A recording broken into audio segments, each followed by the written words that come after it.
General George S. Patton Jr. was obsessed with speed, victory, and above all, secrecy. In the desperate, close-quarters fighting of the summer of 1944, one mistake, one leak, could cost thousands of American lives. This is the story of the moment Patton's own paranoia was justified, when he confronted a spy who held the fate of the entire Normandy breakout in his hands. The summer of 1944 meant grinding, suffocating combat in the hedgerows of Normandy, the bocage. Patton's newly activated Third Army was coiled like a spring near Coutances, preparing for Operation Cobra, the critical breakout that would finally shatter the German lines. The air was thick with humidity and the smell of gunpowder, but the greater tension was the silence, the necessary, absolute security silence required for a massing armored thrust. Every soldier knew their lives depended on maintaining that operational security against the deeply entrenched German intelligence apparatus. German counterintelligence, operating under immense pressure from Hitler, knew something massive was coming but could not pinpoint where Patton would strike. Agents were flooding the rear areas of the Allied buildup, seeking any scrap of information, troop movements, supply depots, radio chatter. Patton, aware of this intense scrutiny, had instituted iron-fisted security policies. Unauthorized personnel near any command post risked immediate interrogation, and if found hostile, instant justice, a harsh necessity of fighting a war where time was measured in minutes, not days. Late one humid evening in July, near the perimeter of a heavily secured forward communications hub, military police spotted movement where there should have been none. The area was restricted, surrounded by tripwires and hidden foxholes. A civilian figure, dressed in what appeared to be patched, local peasant attire, was moving too purposefully through the dense, thorny scrub. He carried no documents and spoke only halting, suspicious French. He was immediately detained by the Counterintelligence Corps, or CIC. The initial search revealed nothing extraordinary: a worn coat, a cheap watch, basic rations. But the CIC agents were seasoned professionals. They focused on the seams of the coat.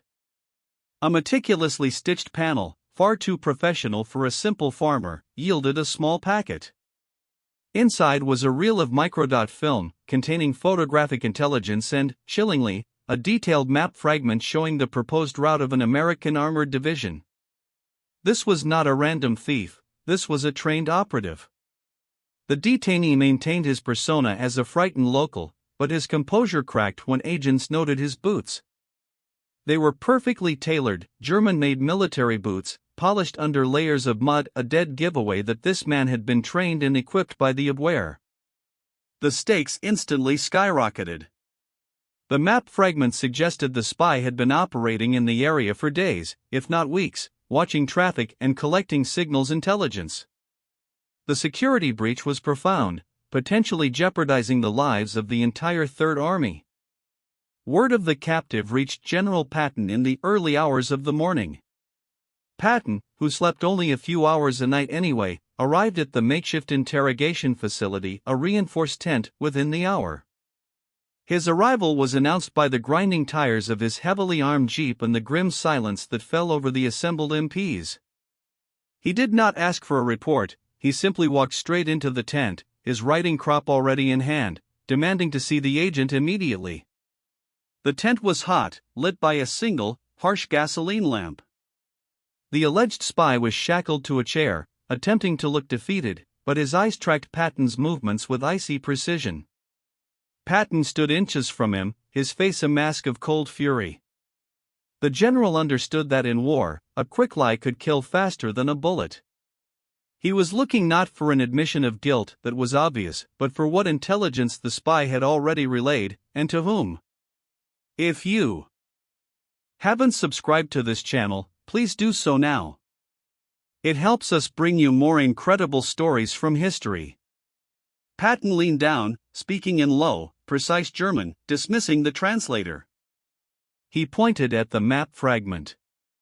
Patton did not offer comfort or threats of torture, he offered the certainty of immediate death unless the spy detailed his network, his mission objective, and every piece of information he had transmitted. The spy knew he was standing before the ultimate authority, a man whose resolve matched his own.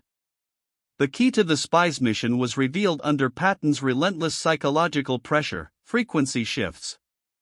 Patton's Third Army was utilizing elaborate deception techniques, including ghost signals and false radio traffic, to fool the Germans into believing the primary armored thrust would occur elsewhere.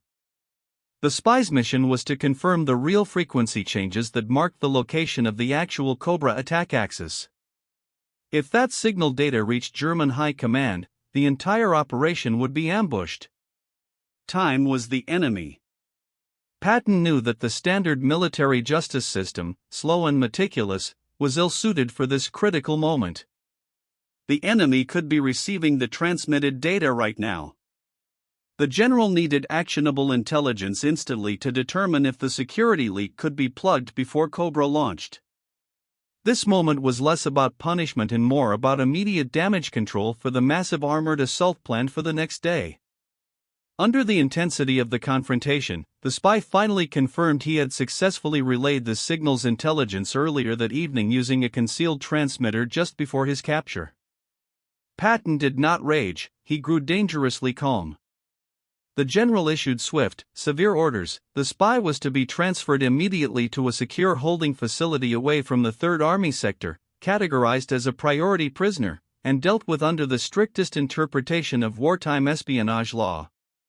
The punishment for confirmed spying was unambiguous. The spy was removed, and within hours, the entire security perimeter was locked down tighter than ever. All radio frequencies used by the Third Army were instantly scrambled and shifted, a tactical upheaval that bought precious time. Patton ordered that the ghost signals be amplified, hoping to confuse the Germans who had received the compromised data. The swiftness of the response was brutal in its military efficiency. There was no room for delay or second guesses. The incident confirmed Patton's deepest fear: the enemy was always listening. This close brush with catastrophe highlighted the silent, lethal war fought by intelligence services, a war often overshadowed by the roaring tanks, but equally decisive. The immediate, uncompromising action taken by the general ensured that despite the leak, the core deception of Operation Cobra remained largely intact. The human cost of such security was total: no pardon, no appeal. Patton left the tent before dawn, grim but resolved. The near disaster galvanized him and his staff, reinforcing the notion that absolute secrecy was the foundation of victory. Hours later, the massive armored columns of the Third Army began their long-awaited breakout. The spy incident, hushed up instantly, faded into the backdrop of the massive, successful offensive that followed. Patton's commitment to security, even when administered with severe speed, ensured the survival of his mission and the success of the Allied drive across France. Thanks for watching. Don't forget to subscribe and hit the notification bell for more amazing World War II stories.